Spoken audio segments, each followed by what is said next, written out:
Nous ne voulons plus nous inscrire dans cette diplomatie mensongère. Nous avons, dans une interview, parlé du régime ivoirien.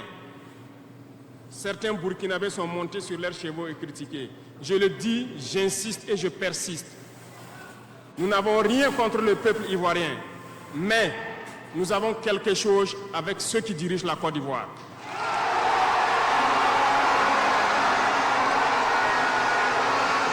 Nous le disons et nous le répétons encore.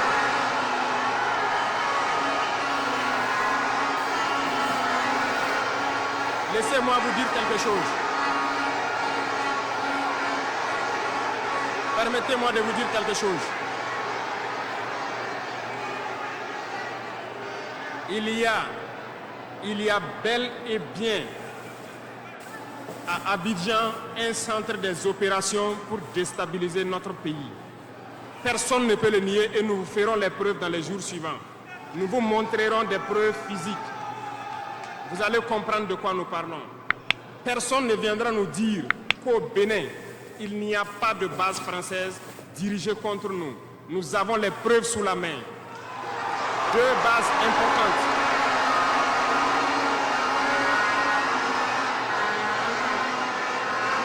Nul ne peut le contester.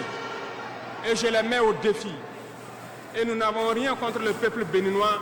Là, nous avons un problème avec la politique des dirigeants béninois. Et nous le disons haut et fort encore. Dans cette diplomatie, nous avons décidé de dire la vérité. Il y a bel et bien 2 bases. Une vers Kandi et l'autre en allant vers Porga ou je ne sais pas quelle localité. Des pistes ont été réaménagées à plus de 3000 mètres de long. Des avions atterrissent. Les gens équipent et forment les terroristes là-bas. Nous avons des enregistrements audio d'agents français au Bénin là-bas qui se jouent le centre des opérations des terroristes. Ils montent les opérations avec eux. Ils les aident à se soigner. Ils font tout ce qu'il y a là-bas. Nous avons tous les détails sur eux. Et vous ne voulez pas qu'on le dise à notre peuple? On va le dire. Si vous ne le voulez pas, s'ils ne le veulent pas, qu'ils arrêtent de se comporter ainsi. C'est simple. Nous n'avons forcé personne à prendre son indépendance.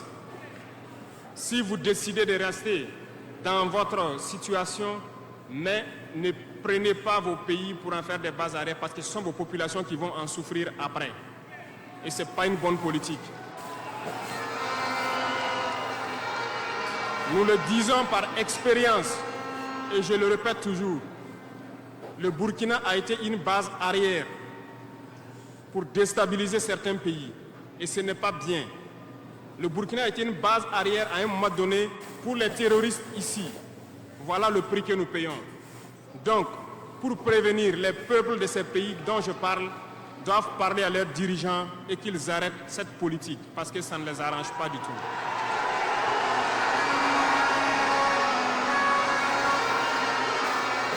Pour venir, dans le volet communication et culture, nous avons lancé plusieurs initiatives.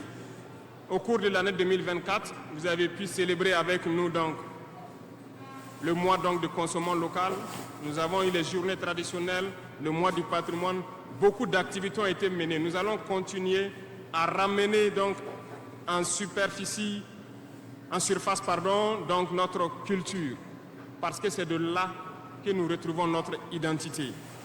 Nous allons continuer des actions dans ce sens, à mettre en valeur notre culture, à mettre en valeur donc nos coutumes et à mettre en valeur le vivre burkinabé. Et nous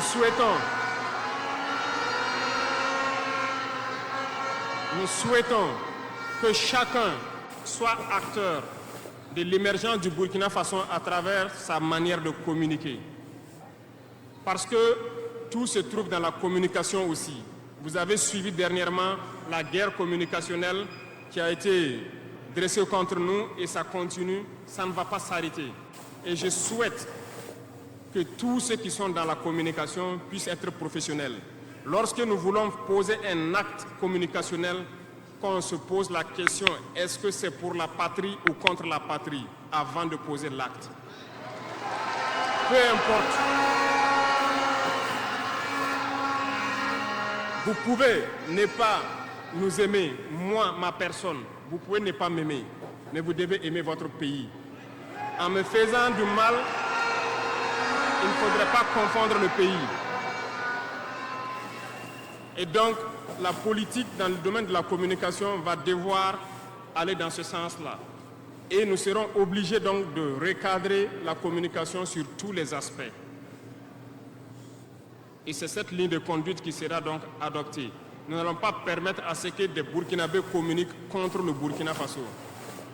Nous allons toujours nous inscrire dans l'éveil des consciences. Nous devons pouvoir sensibiliser les masses populaires pour que les gens comprennent pourquoi nous devons nous battre sur tous les volets. Revenant au domaine donc de l'agriculture, comme vous pouvez le constater, nous avons lancé des initiatives depuis 2023 et cette année, l'offensive a été lancée. Ça se passe plus ou moins bien. J'aimerais donc que les gens comprennent que nous avons décidé d'accorder une grande part de notre budget et de notre temps aussi au monde agricole. Parce que plus de 90% de notre population est paysanne. Mais pendant des décennies, ils n'ont jamais senti l'intéressement donc, à leur public. Et c'est pourquoi nous avons décidé d'entreprendre un certain nombre d'initiatives, d'actes que nous posons. Nous aimerions pouvoir labourer tous les champs de tous les paysans de Burkina Faso, les donner les semences qu'il faut et les permettre de pouvoir avoir les intrants nécessaires à coût subventionné pour pouvoir nous aider dans la lutte contre l'insécurité alimentaire. Parce que l'autosuffisance alimentaire est un droit. C'est dans ce même sens que nous avons créé dernièrement l'ONBA, l'Office national d'aménagement des barrages hydro-agricoles. Nous allons l'équiper parce que tous êtes témoins dans vos différentes régions que nous avons beaucoup de retenues d'eau, beaucoup de barrages, mais qui sont ensablés, qui sont bouchés. Et nous avons la possibilité de faire d'autres barrages. Nous sommes en train de payer de l'équipement pour cet office pour qu'il puisse se déployer sur le territoire et avec la contribution des populations, pouvoir construire beaucoup de barrages et désensabler beaucoup de barrages. Nous allons poursuivre ce combat. Nous allons poursuivre ce combat jusqu'à l'atteinte de l'autosuffisance alimentaire et que nos populations puissent manger à leur faim. Dans le domaine donc, des infrastructures, nous avons un manque crucial de routes. Et en faisant l'analyse, nous avons trouvé pour certaines routes des études très vieilles. Et pour d'autres, il n'y a pas d'études. Nous ne pouvons pas construire une route sans avoir des études. Les études sont préalables. Voilà pourquoi dans ce secteur, nous avons ordonné au ministère de faire beaucoup d'études sur beaucoup de tronçons, ce qui nous permettra donc à l'avenir de pouvoir lancer des travaux et bien faire ces travaux pour que ce soit durable sur beaucoup de tronçons. Pour cela, nous avons remarqué que les frais pour bitumer 1 km de tronçon, nous sommes autour de 500 millions de francs. Donc pour 100 km avec les ouvrages d'assainissement, nous n'avons pas moins de 60 milliards pour faire 100 km de route bitumée. C'est très cher et très coûteux. La technique a été de créer donc des brigades d'intervention, donc des infrastructures. Nous sommes en train donc de vouloir équiper plusieurs brigades avec de l'équipement pour faire le minimum et permettre donc aux entreprises aussi du BTP de vivre et de faire une partie. Nous allons partager donc la poire en deux pour pouvoir baisser les dépenses et pouvoir faire le maximum de routes possibles dans un laps de temps.